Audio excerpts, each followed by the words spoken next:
अनि म परमेश्वरलाई धेरै धन्यवाद दिन्छु। धेरै महिनाको बादमा यसरी सँगसँगै गर्न पाइरहेको छु है। अनि म परमेश्वरलाई धन्यवाद दिन्छु किनभने उहाँले जति पनि परमेश्वरको छोराछोरी आउनुहुँदैछ, उहाँको साथमा रहनुहुन्छ। अनि हामी जति पनि भेला भइरहेको छौँ अनि हामी परमप्रभु भरोसा राख्छौँ भने भजन गाउँदै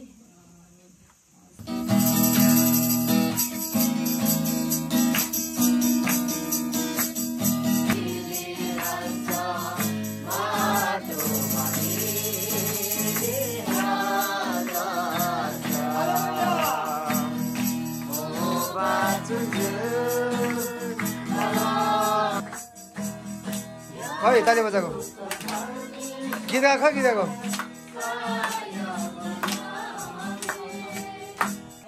हाम्रो सुरुको प्रार्थना हाम्रो रायल मान्छे हुनुहुन्छ, उहाँको साथमा भइकन आजको सेवालाई हामी सुरु गर्नेछौँ। सुरुको प्रार्थना गर्नेछौँ। धन्यवाद छ जिउँदो प्रभु, तपाईँ महान परमेश्वर, तपाईँलाई आजको सुन्दर समय दिन्छौँ प्रभु। तपाईँले तपाईँको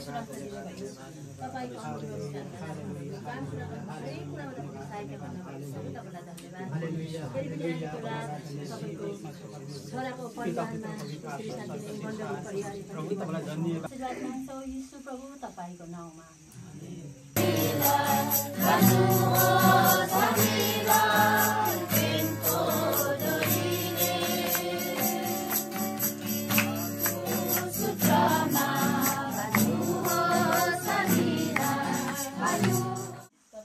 छ भने तपाईँ त्यसमा खान सक्नुहुन्छ। अनि आजको भजन गाएर हामी फेरि पनि हामी परमेश्वरलाई नाम दिन्छौँ।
सारा सृष्टिको परमेश्वर बुबा प्रभु, फेरि पनि हामी तपाईँलाई आजको आराधना प्रशंसाबाट हामी तपाईँलाई धन्यवाद दिन्छौँ।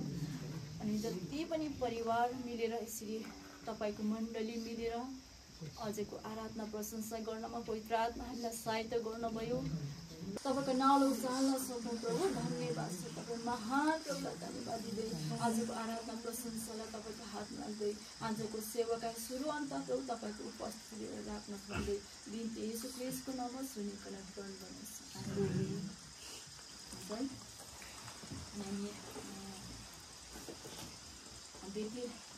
उठाउनेछौँ अनि बेटीको भजन अगुवाई हुनुहुन्छ अनि आजको बेटीमा त्यो भजन गाउँदै हामी बेटीलाई बेटी सङ्ग्रह गर्नेछौँ।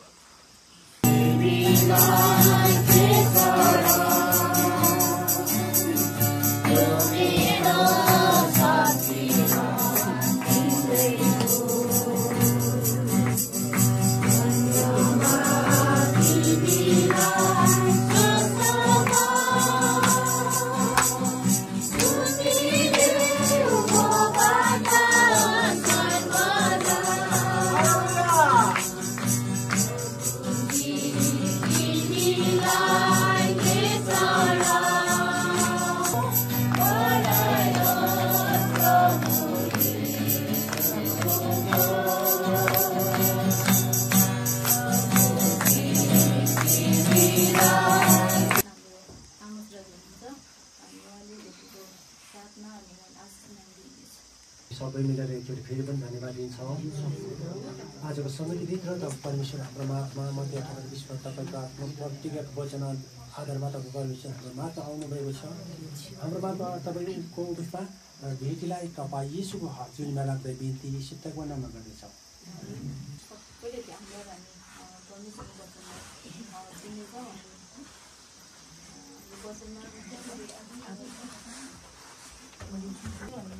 छोटो छोटो गरिरहेको छु है।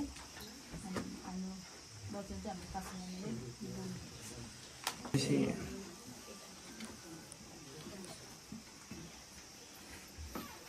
भेला भइराखेको छ अनि परमेश्वरलाई धन्यवाद होस्।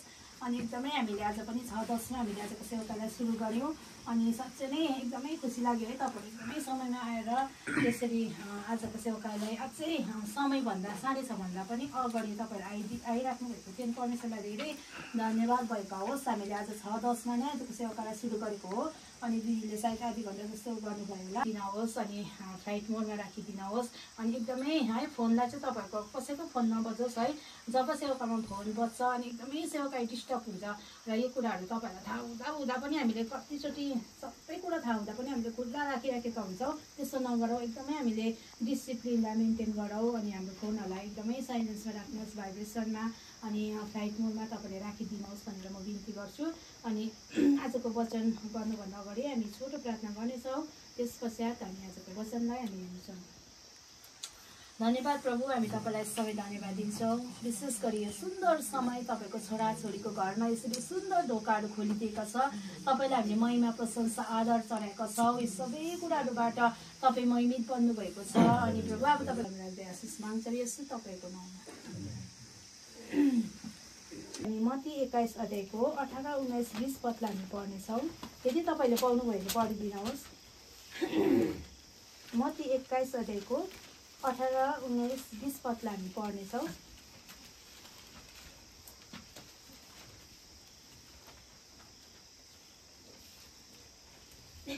नेभाराको एउटा रुख देखेर त्यहाँ आउनुभयो, तर त्यसमा पात बाहेक अरू केही पाउनु भएन। तब उहाँले त्यसलाई भन्नुभयो, अब उपरान्त तबाट कहिले पनि फल नफलोस्। औ त्यो नेभाराको रुख तुरुन्तै ओइलायो। अनि चेलाहरूले यो देखेर अचम्म मानेर भने, यो नेभाराको बोट कसरी तुरुन्तै सुकिहाल्यो? तर येशूले जवाब दिएर तिनीहरूलाई भन्नुभयो, म तिमीहरूलाई साँच्चै भन्दछु, तिमीहरूमा विश्वास छ र शङ्का छैन भने नेभाराको बोटलाई गरे जस्तो मात्र गर्ने होइन, तर यस डाँडालाई समेत उखालिएर समुद्रमा फालिजा भन्यो भने पनि सो हुनेछ। औ विश्वास गरेर जे पनि प्रार्थना मागौला त्यो तिमीहरूले पाउनेछौ। आमेन है।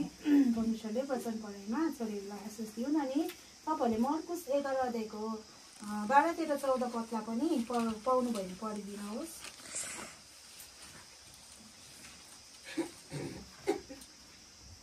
औ टाढामा पात भएको एउटा नेभाराको रुख देखेर कतै त्यसमा केही पाउँछु कि भनेर उहाँ जानुभयो, तर त्यहाँ आएपछि उहाँले पात बाहेक केही पाउनु भएन, किनकि त्यस बेला नेभाराको समय थिएन। तब उहाँले त्यसलाई भन्नुभयो, अब उपरान्त तेरो फल केही मानिसले नखाओस्। उहाँका चेलाहरूले यो सुने। आमेन है। वचन पढाइमा आशीर्वाद दिउन्। अनि तपाईँहरूले बुझ्नुभयो होला, यो दुईटै पदमा मत्ती 21 को 18 देखि 20 सम्म त्यही कुराहरू लेखिएको छ अनि मर्कुस 11 को 12 देखि पनि त्यही कुराहरू लेखिएको छ है। अनि यहाँनिर अनि मैले सोच्दै थिएँ है, यहाँनिर सेम वचन लेखेको छ यहाँ मत्ती र मर्कुसमा। अनि तपाईँले पनि यो धेरैचोटि भन्नुभएको हो, पढ्नुभएको हो, बुझ्नुभएको वचन हो। अनि यहाँनिर मैले सोच्दै थिएँ है, अनि किन परमेश्वर यो दोहोऱ्याइ यहाँनिर उखान भनिराख्नु भएको छ चेलाहरूलाई, किन यो वचन चाहिँ दोहोऱ्याइ लेख्नु भएको होला भन्ने कुराहरू मैले सोच्दै थिएँ। अनि मैले मनन गर्दै थिएँ है। अनि यहाँनिर चाहिँ हामीले सरर पढ्यौँ है। यहाँनिर सरर पढ्दाखेरि तपाईँले बुझ्नुभयो, जब प्रभु यीशु ख्रीष्ट चाहिँ बिहान सहरतिर जाँदै हुनुहुँदा उहाँ चाहिँ चेलाहरूसँग थियो। अनि चेलाहरूसँग जाँदै गर्नु हुँदाखेरि चाहिँ के भएछ भन्दाखेरि चाहिँ उहाँलाई चाहिँ भोक लागेछ होइन, हाम्रो प्रभु यीशु ख्रीष्टलाई चाहिँ भोक लागेछ। अनि जब भोक लाग्दाखेरि चाहिँ त्यो रुखमा गयो, नेभाराको रुखमा गयो। अनि त्यहाँनिर नेभाराको रुखमा यसरी हेर्दाखेरि चाहिँ प्रभु यीशु ख्रीष्टले चाहिँ यति ठुलो आशा गरेको थियो कि उसलाई भोक लाग्दाखेरि, हामीलाई प्यास लाग्दा भोक लाग्दा कस्तो हुन्छ होइन, जब हामी कमानमा जान्छौँ, हामीलाई 12 बजी अलिक ढिलो भयो भने यति साह्रो हामीलाई भोक लाग्छ, किनभने हामी बिहान खाना भ्याउँदैनौँ नि त है। बिहान हतार भइरहेको हुन्छ, हामी राम्रो खाना पाउँदैनौँ। कतिजना चाहिँ भोक लाग्यो भने कामले गर्छ है। अनि हामीलाई त्यस्तो हुन्छ भोक लाग्दाखेरि। अनि तिर्खा लाग्दा पनि त्यस्तै हुन्छ, जति पानी पाए पनि डल्लै खान्छु भने जस्तो खालको हुन्छ हामीलाई, यति साह्रो प्यास लाग्छ हामीलाई। अनि त्यस्तै हाम्रो प्रभु यीशु ख्रीष्टलाई चाहिँ के भएछ भने जाँदै गर्दाखेरि चाहिँ भोक लागेछ है। जब मलाई भोक लागेपछि चाहिँ अब रुखहरू हेर्नु थाल्यो। अनि जब त्यहाँनिर धेरैवटा रुखहरू थियो होला, तर त्यहाँनिर जब नेभाराको रुखमा चाहिँ के देख्यो भन्दाखेरि चाहिँ धेरै पातहरू भएको रुख देख्यो है। अब पातहरू भएको रुख देख्दाखेरि सायद त्यो रुख झ्याम्मै परेको एकदमै सुन्दर रुख थियो होला। अन्त त्यो रुखलाई देख्दाखेरि चाहिँ प्रभु यीशु ख्रीष्टले आशा गर्नुभयो नि त है, अब म यहाँ चाहिँ केही फल पाउँछु, अनि म खान्छु, अनि म अगाउँछु भनेर चाहिँ उहाँले सायदै विचार गर्नुभयो। अनि त्यही विचारले त्यही आशा लिएर फलै छैन। अनि त्यो रुखलाई उहाँले श्राप दिनुभयो, सुक्नुभयो। अब चेलाहरू पनि थियो उहाँसँग। अन्त चेलाहरूले चाहिँ यहाँबाट के बुझोस् भन्ने कुरा चाहिँ, केही कुरा चाहिँ यहाँबाट बुझोस् भनेर नै उहाँले यो त्यसै लेख्नु भएको छ नि, यो डबल है। प्रभुले यो उखान यो दृष्टान्त त्यसै लेख्नु भएको छैन कि यहाँबाट चाहिँ केही कुराहरू सिकोस् भनेर है। अनि जब मैले यहाँबाट हेर्दै थिएँ अनि सिक्दै थिएँ, त्यति बेलाको समयमा जब इजरायलीहरू चाहिँ त्यो नेभाराको रुख भनेर मैले त्यहाँनिर हेरिरहेको थिएँ। इजरायलीहरू चाहिँ नेभाराको रुख भनेर मैले तुलना गरिराखेको थिएँ। अनि तपाईँ हामी पनि इजरायलीहरू अहिलेको समयको हामी चेलाहरू हौ। अनि हामी पनि त्यो रुखसँग परमेश्वरले तुलना गर्नुभएको छ। तपाईँले मलाई अन्जिरको रुखसँग, नेभाराको रुखसँग तुलना गर्नुभएको छ। अनि त्यति बेलाको समयमा नि इजरायलीहरू चाहिँ यति साह्रो कस्तो थियो भन्दाखेरि, इजरायलीहरू चाहिँ एकदमै प्रभुको वचनलाई पालन नगर्ने। इजरायलीहरू चाहिँ कस्तो थियो भन्दा प्रभुको अटेरी, उनीहरूलाई जे मनपर्छ त्यही गर्ने, बाहिर देखावटीमा बाहिर देख्दा चाहिँ एकदमै सुन्दर र भन्ने समय थिएन। किन चाहिँ अब हामीले एक प्रकारले सोच्दाखेरि चाहिँ प्रभु के भएको होला, अब त्यो फल फल्ने समयमा पो फल्छ, किन फल्छ त्यो बिचमा भन्ने कुराहरू आउँछ। तर यहाँबाट चाहिँ केही सिकोस् भनेर नै हामीलाई लेखिदिनु भएको छ कि हामी चाहिँ त्यो समयमा मात्र फल्ने होइन, तर हरेक समय हरेक ऋतु हरेक वर्षभरि नै हामी चाहिँ फलिरहनु पर्ने रहेछ भन्ने कुराहरू हामी यहाँबाट सिक्न सक्छौँ होइन। त्यस्तो प्रकारले है। अनि एकदमै फल भन्ने कुराहरू त तपाईँ नै हामीलाई थाहा छ। फलहरू चाहिँ हाम्रो चरित्रहरू हो, हाम्रो व्यवहारहरू हो। हामीले प्रभुलाई पाएका छौँ, हाम्रो जीवित परमेश्वरलाई पाएका छौँ। अनि हाम्रो चरित्र कस्तो छ, हाम्रो व्यवहारहरू कस्तो भइराखेको छ। अनि गलाती 5:22 प्रशस्त थाहा छ हामीले कतिको हाम्रो छिमेकीलाई प्रेम गरिराखेका छौँ। प्रेम, धीरज, आनन्द, शान्ति, भलाइ, नम्रता, विश्वासता, यी सबै कुराहरू हामीलाई थाहा छ। योहरू हो है, फलहरू चाहिँ योहरू हो। अनि हाम्रो गुणहरू हाम्रो जीवनमा, हाम्रो शरीरमा हामीले दिनहुँको जीवनमा हामीले कस्तो प्रकारले जिराखेका छ, हाम्रो गुणहरू कस्तो छ, त्यो चाहिँ हाम्रो चरित्रहरू चाहिँ हो, फलहरू हो है। अनि धेरैचोटि इजरायलीहरूले चाहिँ परमेश्वरलाई रुवाएको थियो है। इजरायलीहरूले चाहिँ परमेश्वरको विरुद्धको काम गरेको थियो। उनीहरूलाई जे मनपर्छ त्यही गरेको थियो। उनीहरूले है त्यस्तो मन्दिरलाई पनि उनीहरूले एकदमै खेलाइची गरेर है, मैला कुचेला हालेर उनीहरूले आफ्नै खुसी, प्रभुको डर भन्ने एउटै पनि उनीहरूमा थिएन है। उनीहरूलाई बाहिर हेर्दाखेरि चाहिँ यति साह्रो राम्रो सुन्दर इजरायलीहरू कस्तो थियो तपाईँलाई थाहा छ है। अक्लो हामी जस्तो उँचो उठेको छ। दागको बोट मै हुँ, तिमी चाहिँ हाँगार हौ, जो ममा रहन्छ र म त्यसमा, त्यसैले धेरै फल फलाउँछ।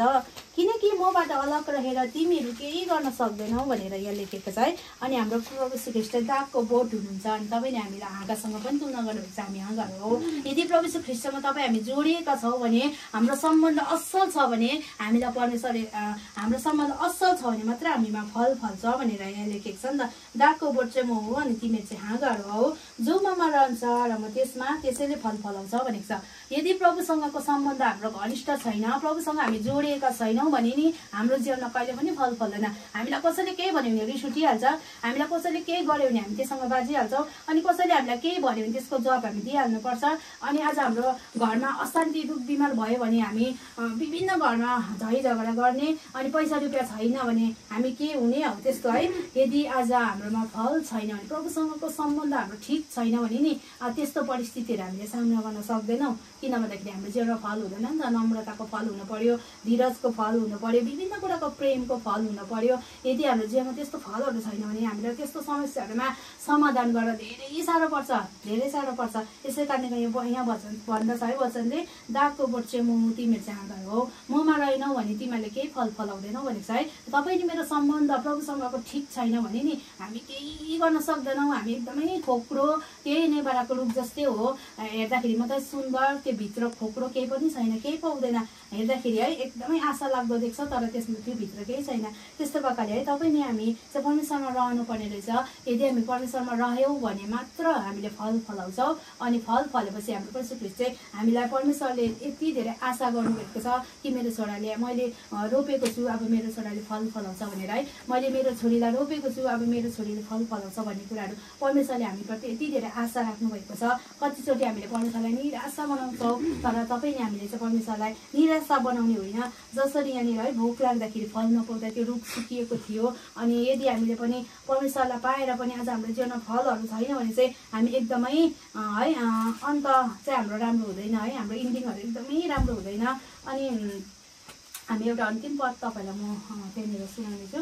लुका 13 अध्यायको 6 देखि 9 सम्म हामी पढ्नेछौँ।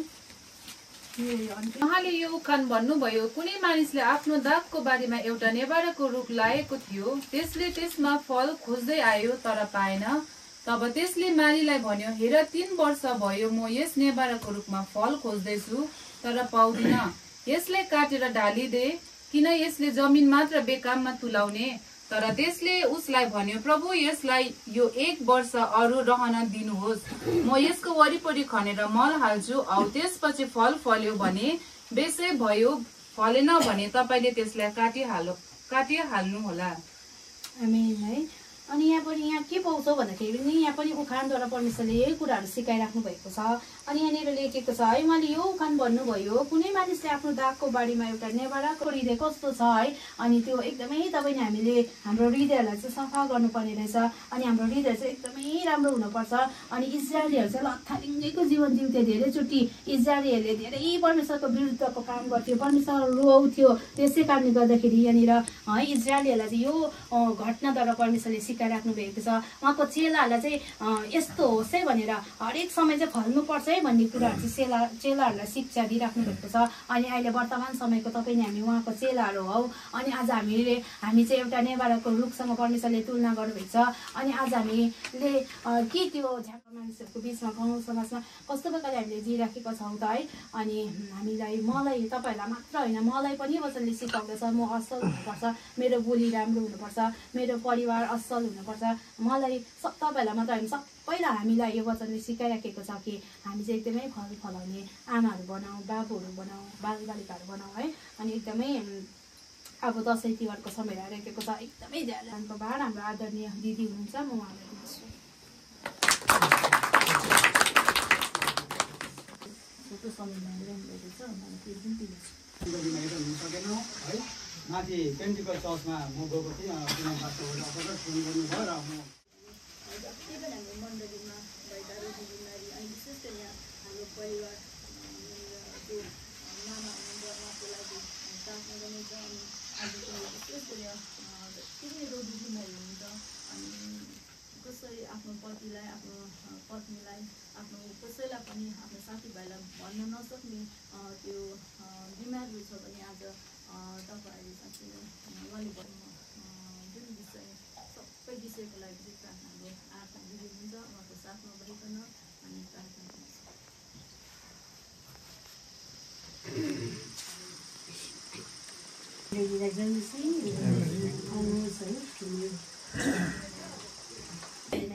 म जहाँ पनि राखिछु चाहिँ मेरो अनलाइन आमा झुनहरूलाई पनि मैले अस्ति नै भनिसकेको छु। मैले उहाँहरूले राखिछु दिनुभएको छ प्रार्थना अनि जति शिवबारी बोलो सोटोरिया नारिका रिखो योनारा बाबा सोथोरो याना सेखे बेबेरी तोरोला मामा रिमो योना रिलो सोथोरा बा सेखे रियलो तोरन्दोरिया धन्यवाद तपाईँ महान र जिउँदो अनुग्रही परमेश्वरकोमा पिता पुत्र पवित्र आत्मा त्रिएक महान परम हुनुहुन्छ यतिका घडी अनि साँच्चै प्रभु आजको सेवाकाईमा चाहिँ प्रभु तपाईँले आफ्नो उपस्थिति सुरुदेखि आखिर समय दिइरहनु भएको छ प्रभु तपाईँलाई धन्यवाद छ अनि जो लिड गर्ने छोरीलाई पवित्र आत्मा परमेश्वर तपाईँले अचम्म प्रकारले सहायता गर्नुभयो धन्यवाद हामी आफ्नो बल तागत आफ्नो समशक्ति के पनि गर्न सक्दैनौँ हामी आफ्नो छोरालाई तपाईँले जान्नुहुन्छ किनकि तपाईँको छोरा तपाईँले साँच्चै नै आज कति मेहनत गरेर बनाउनु भएको आफ्नो छोरालाई तपाईँको ठुलो योजना आफ्नो छोरामाथि छ प्रभु तपाईँको परमेश्वरले आफ्नो छोरामाथि धेरै आशा राख्नु भएको छ प्रभु आफ्नो छोरालाई तपाईँले धेरै योजनामा सृष्टि गर्नुभएको छ र साँच्चै म तपाईँको परमेश्वरमा अब फेरि पनि तपाईँले ज्याकुब भनिकन नाम दिनुभएको आफ्नो छोरालाई म ल्याएर आउँदछु मेरो परमेश्वर बाबा र चाहिँ तपाईको दृष्टिमा सबै कुरो प्रत्यक्ष छ प्रभु हामीले देख्न सक्दैनौँ तपाईँले अघिबाट देखिसक्नु भएको छ अनि यो छोराले पनि तपाईँमा पुकार गर्दछ तर विशेष गरेर चाहिँ यो छोराको जीवनमा आज दुष्टले धेरै प्रकारको हल्कापनहरू अनि साँच्चै नै आज त्यो स्थिरतासँगले बस्न नसक्ने यी गरेर आज साँच्चै नै शक्ति सामर्थ्य जीवन अनि प्रार्थनामय जीवन साँच्चै जति पनि अतालिने कुराहरू सबैमा आजको दिनसम्म प्रतिले सुरक्षा राख्नु भएको छ अझै पनि हामी तपाईँको परमेश्वरको सुरक्षाको वचन चाहिँ छोराको जीवनमा हामी पठाउँदछौँ अनि साँच्चै नै आफ्नो छोरालाई हुन दिनुहुने छैन परमेश्वरमा तपाईँले बोल्नु भएको जो याकुबको साथमा बोल्नु भएको थियो त्यो पानीबाट भएर जाँदा पनि त्यसले तँलाई हानि गर्ने छैन आगोबाट भएर जाँदा पनि जलाउने छैन नदीबाट भएर जाँदा पनि त्यसले तँलाई डुबाउने छ वही वचन आफ्नो छोराको साथमा तपाईँले पुरा गरिरहनु भएको छ धन्यवाद प्रभु महिमा गर्दै शरीरको कामहरू पनि गर्नुपर्छ धेरै कुरामा नि प्रभु तपाईँ ज्ञान र बुद्धिले भर्नुहुने शक्ति सामर्थ्यले भर्नुहुने अनि साँच्चै नै शरीरमा को पनि ज्ञान बुद्धिले भर्नुहुने तपाईँ हुनुहुन्छ उहाँले जे पनि गर्नुहुन्छ सबै कुरोमा नै हामी सफल बोल्दछौँ जसबाट तपाईँको महिमा हुनुपर्छ यसरी नै सम्पूर्ण परिवारलाई तपाईँको हातमा राख्दछौँ र उहाँहरूले आजको यस बेलुकी हामी सबैको निम्ति ती भोजनहरूलाई तयारी पार्नु भएको छ साँच्चै त्यो तयारी पारिएको भोजनमा तपाईँको रगतको धुवाइमा राख्दछु अनि हामी जतिजनै खान्छौँ शरीरमा बल तागत पाएकोले फेरि तपाईँको महिमा गर्न सकौँ खर्चिएको सबै खल्ती भण्डारमा प्रभु आज साँच्चै महत्त्व छ 43 पदको वचन अघिबाटै पुरा गरिसक्नु भएको छ धन्यवाद यस घरमा तपाईँ सधैँ शिर हुनुहुन्छ र बाँकी जीवनलाई पनि तपाईँले चलाउँदै लानुपर्ने व्यक्ति प्रार्थना गर्दै अब यहाँबाट हामी जति गरी छुटपाट हुन्छौँ हाम्रो सानो यात्रामा भए तापनि तपाईँको उपस्थिति र सुरक्षा माग्दै हामी घरमा गएर पनि तपाईँलाई धन्यवादको साथ प्रार्थना गर्ने छोराछोरीहरू साँच्चै नै भइसकेका छौँ र तपाईँलाई हामी साँच्चै प्रार्थना गर्नेछौँ धन्यवाद अब हामी सबैको जीवन यो रातभरिको जीवनलाई तपाईँको हातमा सुम्पिँदै सबै विषयको निम्ति नै आशिष माग्छौँ ख्रिस्टको उच्च र पवित्र नामको बाटोले पिता अब स्वर्गमा सुनि ग्रहण गर्नुहोस् आमेन हाम्रा स्वर्गीयमा बस्ने पिता तपाईँको नाम पवित्र होस् तपाईँको राज्य आओस् तपाईँको इच्छा स्वर्गमा चाहिँ यस पृथ्वीमा पनि होस् आज हामीलाई दिनभरिको भोजन दिनुहोस् हाम्रो अपराधहरू क्षमा गर्नुहोस् जसरी हामीले पनि आफ्नो अपराधलाई क्षमा गरेका छौँ हामीलाई परीक्षामा पार्नुहोस् दुष्टदेखि बचाउनुहोस् किनभने राज्य र सदा सर्वदा तपाईँको जय मसी जय मसी जय मसी जय मसी जय मसी जय मसी जय मसी हाम्रो बाबाहरु जय मसी जय मसी ओ बाबाहरु पुरा बस्नु जय मसी ल साथीहरु आज हाम्रो घरमै सेवाकाई भइरहेछ यहाँ हाम्रो दादा मेन आज कुकहरु छ अब खाना सबै सेवाकाईहरु अन्त भइसकेछ खानाको समय छ अब यहाँ चाहिँ रेडी हुँदैछ एकदम यहाँ चाहिँ कोल्ड ड्रिङ्क्सहरु चाय पानी सबै रेडी भइसकेको छ अब यहाँ आजको राइस यहाँ रेडी छ यो यहाँनिर चिकन छ रेडी, यो अचार हो यो, अनि यो चाहिँ दाल हो, हाम्रो काकी गोरुको मासु, यो चाहिँ गोरुको मासु चिकन नखानेलाई।